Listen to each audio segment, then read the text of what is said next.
രണ്ട് പുസ്തകങ്ങൾ. ആദ്യത്തേത് I am Nujood age 10 and divorce by Delphine Minoui. രണ്ടാമത്തേത് our bodies their battlefield what war does to women by Christina Lamb. അന്താരാഷ്ട്ര വനിതാ ദിനം കൊണ്ടാടുന്ന ഇന്ന് ഞാൻ നിങ്ങൾക്ക് മുൻപിൽ വയ്ക്കുന്നത് ഈ രണ്ട് പുസ്തകങ്ങളാണ്.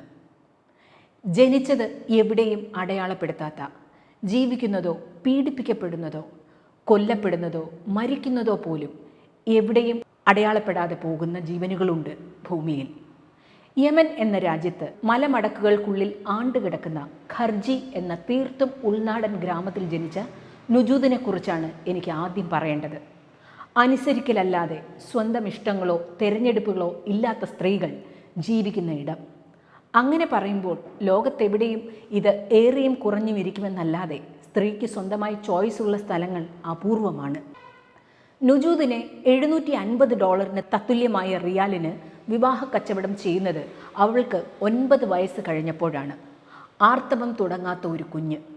30 വയസ്സുള്ള ഒരുവനാണ് അവളെ വിവാഹം ചെയ്തത്. വിവാഹത്തോളം എത്തുമ്പോൾ അവൾ ഭയന്നിരുന്നു. 1 മൗത്ത് ലെസ് ടു ഫീഡ് എന്ന് അവളുടെ അബ്ബ ഉമ്മയോട് പറഞ്ഞത് അവളുടെ ഹൃദയത്തിൽ തറഞ്ഞിരുന്നു.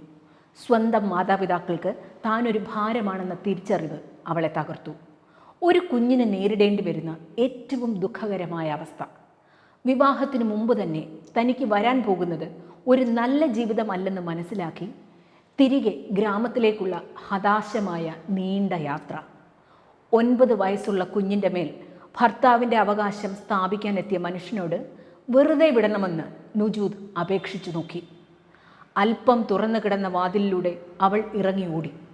വീട് മുഴുവൻ ഇരുട്ടിൽ മാറി മാറി ഒളിച്ചിരുന്നു. പക്ഷേ ബലിഷ്ഠമായ കൈകൾ കൊണ്ട് വലിച്ചിഴച്ചുകൊണ്ട് പോകുമ്പോഴും പായയിൽ ബലമായി തള്ളിയിടുമ്പോഴും അവൾ സഹായത്തിനായി ഉറക്ക നിലവിളിച്ചു. ആ വീട്ടിലുള്ള സ്ത്രീകൾ ഈ നിലവിളികൾ കേട്ടില്ലെന്ന് നടിച്ചു. 9 വയസ്സുള്ള ആ കുഞ്ഞിന് നടക്കുന്നത് എന്തെന്ന് മനസ്സിലാക്കാനുള്ള ത്രാണി പോലും ഉണ്ടായിരുന്നില്ല. എങ്കിലും അവൾ അറിയുന്ന വാക്കുകളിൽ മനസ്സിലാക്കിയ രീതിയിൽ നുജൂദ് അവളുടെ വിവാഹരാത്രിയും സംശയലേശമന്യേയുള്ള ക്രൂര ബലാത്സംഗവും വിവരിക്കുമ്പോൾ കണ്ണ് നിറയാതെ, രോഷം തോന്നാതെ ഒരു സ്ത്രീക്കും അത് വായിക്കാനാകില്ല. Suddenly it was as if I had been snatched up by a hurricane, flung around, stuck by lightning and I had no more strength to fight back. 30 വയസ്സുള്ള ഒരു പുരുഷനോട് 9 വയസ്സുള്ള ഒരു കുഞ്ഞിൻ്റെ ചെറുത്തുനിൽപ്പാണെന്ന് ഓർക്കണം. It was then that something burning, a burning I had never felt before, invaded the deepest part of me. No matter how I screamed, no one came to help me. It hurt awfully and I was all alone to face the pain. What I felt like my last breath, I shrieked one more time and then lost consciousness.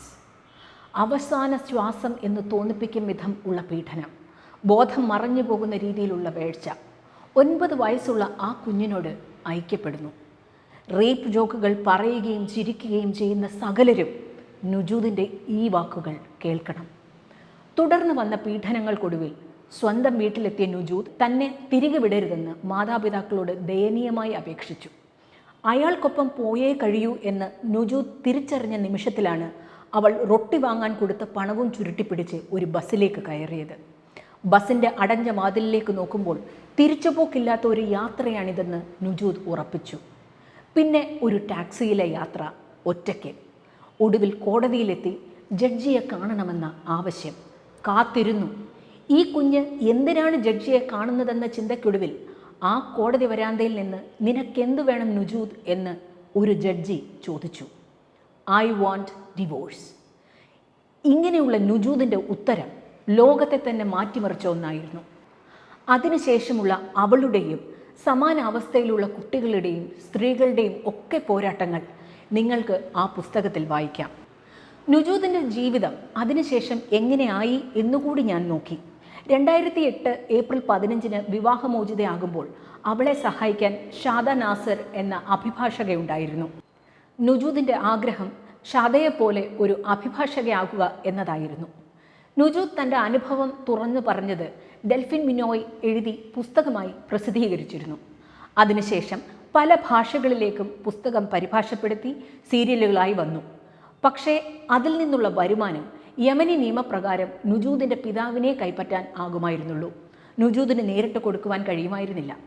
നുജൂദ് സ്കൂളിൽ ചേർന്നുവെങ്കിലും പിന്നീട് വ്യക്തമല്ലാത്ത പല സാഹചര്യങ്ങളാൽ സ്ഥിരമായി സ്കൂളിൽ പോകാനായില്ല. 2013 ലോകമറിയുന്നത് നുജൂദിൻ്റെ പിതാവ് നുജൂദിന് ലഭിക്കേണ്ട പണം അയാളുടെ സ്വന്തം ഇഷ്ടത്തിന് ഉപയോഗിച്ചുവെന്നും 2 പുതിയ ഭാര്യമാരെ കൂടി ഈ പണം ഉപയോഗിച്ച് സ്വന്തമാക്കിയെന്നുമാണ്. നുജൂദിൻ്റെ വിദ്യാഭ്യാസം മുറിഞ്ഞു. 2014 16-ാം വയസ്സിൽ അവൾ വിവാഹിതയായി. ഇപ്പോൾ 2 പെൺകുഞ്ഞുങ്ങളുടെ അമ്മയാണ്. യമനിൽ തന്നെ തുടർന്ന് താമസിച്ച നുജൂദിന് ചുറ്റുമുള്ള സാഹചര്യങ്ങളിൽ നിന്നും രക്ഷപ്പെടാനായില്ല എന്ന് പറയേണ്ടി വരും. ഒരു സമൂഹത്തെ ഒന്നടങ്കം മാറ്റി ചിന്തിപ്പിക്കുന്നത് തീർത്തും ബുദ്ധിമുട്ടാണെന്ന് നുജൂദിൻ്റെ അനുഭവം കാട്ടിത്തരുന്നു. എന്നാൽ മലാല യൂസഫ്സായിക്ക് രക്ഷപ്പെടാനായതും തുടർ വിദ്യാഭ്യാസം നടത്താനായതും അവർ ആയിരുന്ന സാഹചര്യങ്ങളിൽ നിന്ന് മാറി പരിഷ്കൃതമായ മറ്റൊരു രാജ്യത്തേക്ക് പോയതുകൊണ്ടാണെന്നും നാം കണ്ടതാണ്. ഇനി ലോകത്തിൻ്റെ മറ്റൊരു കോണിൽ നടക്കുന്ന ചില സംഭവങ്ങൾ കൂടി പറയേണ്ടതുണ്ട്. ക്രിസ്റ്റിന ലാംബിൻ്റെ our bodies their battlefield എന്ന പുസ്തകം മുൻപോട്ട് വയ്ക്കുന്ന ചിന്ത അതിപ്രധാനമാണ്. സ്വന്തം ശരീരത്തിന് പോലും അവകാശമില്ലാത്ത മനുഷ്യർ, അതാണ് നാം ഇന്നു കാണുന്ന സ്ത്രീകൾ. ആ പുസ്തകം തുടങ്ങുന്നത് ഇങ്ങനെയാണ്: They put the names in the bowl and began to draw them out. 10 names, 10 girls. The men pulling out the slips of paper were fighters from Islamic State and each would take a girl as a slave. നെയ്മ എന്ന Yazidi പെൺകുട്ടിയെക്കുറിച്ച് പറഞ്ഞുകൊണ്ടാണ് പുസ്തകം ആരംഭിക്കുന്നത്. നെയ്മയെ ഓരോരുത്തരായി കൈവശം വെച്ചു, വിറ്റു, ബലാത്സംഗം ചെയ്തു. വ്യത്യസ്തരായ 12 പുരുഷന്മാരാണ് അവളെ പലപ്പോഴായി വാങ്ങിയത്. അവരുടെ പേരുകളും കുടുംബവും കുട്ടികളുടെ പേരുകളും എല്ലാം നെയ്മ ഓർത്തു വച്ചു. Because she was determined they would pay. ക്രൂരതകൾക്ക് ശിക്ഷ കിട്ടണമെന്ന അദമ്യമായ ആഗ്രഹമാണ് അവളെ മുമ്പോട്ട് നയിച്ചത്, ജീവിപ്പിച്ചത്. ക്രിസ്റ്റിന ലാംബിൻ്റെ പുസ്തകം യുദ്ധത്തെ നോക്കിക്കാണുന്നത് മറ്റൊരു തരത്തിലാണ്. ഈ പുസ്തകം പ്രതിപാദിക്കുന്നത് യുദ്ധകാലത്തുള്ള ബലാത്സംഗങ്ങളെക്കുറിച്ചാണ്. The cheapest weapon known to man എന്നാണ് റേപ്പിനെ കുറിച്ച് ക്രിസ്റ്റീന പറയുന്നത്. And rape is almost always ignored in the history books. ചരിത്രത്തിൽ എവിടെയും അടയാളപ്പെടുത്താതെ പോകുന്ന ക്രൂരത.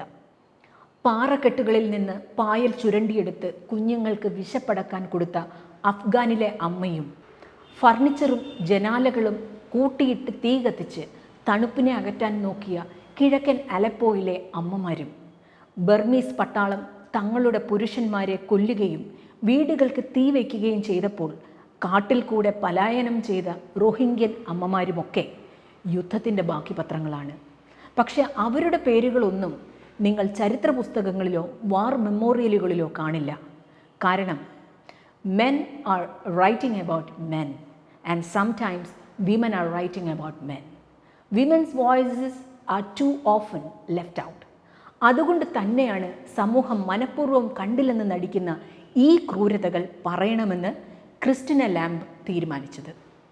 പല രാജ്യങ്ങളിൽ ഫോറിൻ കറസ്പോണ്ടൻ്റായി അവർ സഞ്ചരിച്ചു. അവർ പറയുന്ന ദയനീയമായ അവസ്ഥകളെല്ലാം വിവരിക്കാൻ എനിക്കാവില്ല, അത്ര ഭീകരമാണത്. എങ്കിലും ചിലത് പറയാതിരിക്കാനുമാവില്ല. ഹെറഡോട്ടസിൻ്റെയും ഗ്രീക്കുകാരുടെയും ഒക്കെ കാലം മുതൽ തന്നെ സ്ത്രീകൾ എന്നത് യുദ്ധമുതലുകളായിരുന്നു. ഇപ്പോൾ ഇക്കാലത്ത് പ്രക്ഷേപണം ചെയ്യുന്ന 2 സീരീസിനെ പറ്റി കൂടെ പറയട്ടെ.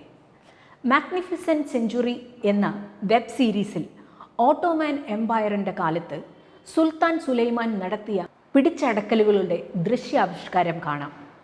ബോക്കോ ഹറാമിൻ്റെ ക്രൂരതകളുടെ ഒരു chilling version Margaret ആറ്റ്വുഡിൻ്റെ the handmaids ടെയിലിൽ കാണാം. നമ്മെ അസ്വസ്ഥതയുടെ പടുകുഴിയിലെത്തിക്കുമത്.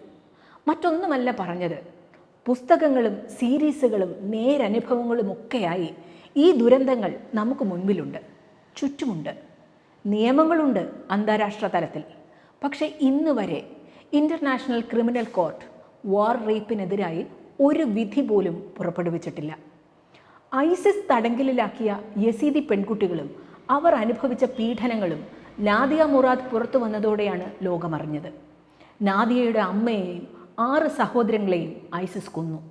നാദിയയെ അവളുടെ ഗ്രാമത്തിൽ നിന്ന് തട്ടിക്കൊണ്ടുപോവുകയും ക്രൂരമായി മർദ്ദിക്കുകയും സിഗരറ്റ് വെച്ച് പൊള്ളിക്കുകയും തുടർച്ചയായി ബലാത്സംഗം ചെയ്യുകയും ചെയ്തു. 2015 യുണൈറ്റഡ് നേഷൻസ് സെക്യൂരിറ്റി കൗൺസിലിൽ നാദിയ സംസാരിച്ചതോടെയാണ് ഹ്യൂമൻ ട്രാഫിക്കിങ്ങിനെ കുറിച്ച് UN-ൽ ഔദ്യോഗികമായ ചർച്ചയുണ്ടായത്. നൈജീരിയയിൽ ബോക്കോ ഹറാം ചെയ്തതും വ്യത്യസ്തമല്ല. ബോക്കോ ഹറാമിൻ്റെ അർത്ഥം തന്നെ വെസ്റ്റേൺ എഡ്യൂക്കേഷൻ ഫോർബിഡൻ എന്നാണ്. സ്കൂളിൽ നിന്നും പെൺകുട്ടികളെ ബോക്കോ ഹറാം അപഹരിച്ചുകൊണ്ട് പോകുമ്പോൾ നൈജീരിയൻ പ്രസിഡന്റ് ഗുഡ്ലക്ക് ജൊനാഥൻ ഒന്നും ചെയ്തില്ല. ഐസിസിൻ്റെ ചെയ്തികളെക്കാൾ ഭീകരമായിരുന്നു ബോക്കോ ഹറാമിൻ്റേത്. ദിവസവും പെൺകുട്ടികളെ ഗ്യാങ് റേപ്പ് ചെയ്യുകയും പിന്നീട് ബ്രെയിൻ വാഷിംഗ് നടത്തി സൂയിസൈഡ് ബോംബേഴ്സ് ആക്കുകയും ചെയ്തു അവർ. തടങ്കലിൽ വച്ചിരുന്ന പെൺകുട്ടികളെ ഇവർ തിരഞ്ഞെടുക്കുന്ന രീതി പോലും വിചിത്രമായിരുന്നു. ഉടുപ്പ് പൊക്കിക്കാട്ടി മുലകളുടെ വലിപ്പം കണ്ടാണ് ഒരുവളെ വേണോ വേണ്ടയോ എന്ന് തീരുമാനിച്ചിരുന്നത്. ഒന്നോർക്കണം, ഈ സംഭവങ്ങളൊന്നും അങ്ങ് പുരാതന കാലത്തല്ല, വെറും 3-4 വർഷങ്ങൾക്ക് മുൻപാണ്. രക്ഷപ്പെട്ട് തിരികെ എത്തിയ പെൺകുട്ടികളെ സ്വീകരിക്കാൻ മിക്ക കുടുംബങ്ങളും വിമുഖത കാണിച്ചു. സംബീസ വൈഫ്സ് എന്ന പേര് നൽകി അവരെ പ്രത്യേകം ടെൻറ്റുകളിൽ കഴിയാൻ നിർബന്ധിച്ചു.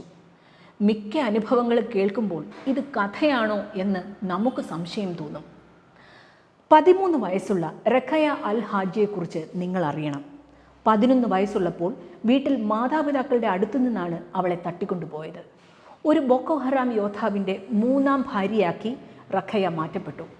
അതിനെ എതിർത്തിരുന്നെങ്കിൽ പൊതുവായുള്ള ലൈംഗിക അടിമയായി മാറ്റപ്പെട്ടേനെ. റഖയ എന്തെങ്കിലും എതിർത്താലോ അനുസരിക്കാതിരുന്നാലോ ക്രൂരനായ ഭർത്താവ് അവളെ ചോര കുടിപ്പിക്കുമായിരുന്നു. ഒടുവിൽ രക്ഷപ്പെട്ട് ഗ്രാമത്തിലെത്തിയപ്പോൾ ഗർഭിണിയായിരുന്ന അവൾക്ക് പ്രത്യേക ക്യാമ്പിൽ കഴിയേണ്ടി വന്നു. എപ്പിഡമിക് അല്ലെങ്കിൽ ബാഡ് ബ്ലഡ് എന്നർത്ഥമുള്ള അന്നോവ എന്ന് വിളിക്കപ്പെട്ട് സമൂഹത്തിൽ നിന്ന് മാറ്റി നിർത്തപ്പെടുന്നവർ. ഒന്നാലോചിക്കൂ, ഈ പെൺകുട്ടികൾ എന്തു പിഴച്ചു? 2 വട്ടം ഇരകളാകുകയാണിവർ. തട്ടിക്കൊണ്ടുപോകലിന് ശേഷം പീഡകരിൽ നിന്ന് അനുഭവിച്ചത്, രക്ഷപ്പെട്ട് തിരികെ എത്തിയപ്പോൾ സ്വന്തം കുടുംബത്തിൽ നിന്നും ബന്ധുക്കളിൽ നിന്നും അനുഭവിക്കേണ്ടി വന്നത്. ക്രൂരതയുടെ ഭീകരമുഖങ്ങൾ. സ്വന്തം കുടുംബങ്ങളാൽ പോലും ഉപേക്ഷിക്കപ്പെട്ട് ആരുമില്ലാതെ കഴിയുന്ന ഇവർ എന്ത് തെറ്റാണ് ചെയ്തത്? ഇവർക്ക് നേരെ നടത്തിയ ക്രൂരതകളെക്കുറിച്ച് ക്രിസ്റ്റീനയുടെ തന്നെ വാക്കുകൾ ഞാൻ ആവർത്തിക്കാം. Some had been so brutally raped they had fistula, a tear in the walls between the vagina and the bladder or rectum, which meant they leaked urine or feces and could barely leave their tent because they reeked. ഇത്തരമൊരവസ്ഥ മനസ്സുകൊണ്ടെങ്കിലും നമുക്ക് ആലോചിക്കാനാകുമോ? ഇതിനു പുറമെ എയ്ഡ്സും. ശാരീരിക അവസ്ഥകൾ ഇത്ര കഠിനം, അവരുടെ മനോനിലയോ?